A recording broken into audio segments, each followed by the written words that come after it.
မင်္ဂလာပါရှင်ဒီနေ့တော့ထပ်တို့မဂါဘန်နာတွေက The Volcano ဆိုတဲ့ပေါမုတ်ဆိုင်လေးမှာသွားစားဖြစ်ခဲ့ပါတယ်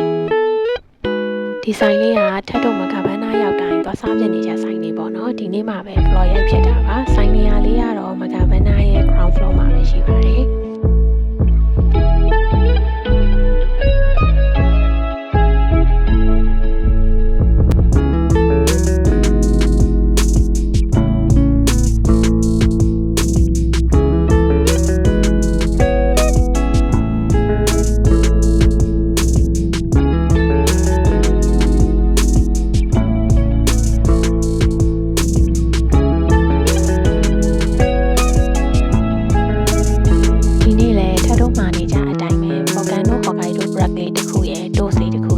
ဖြစ်ပါတယ်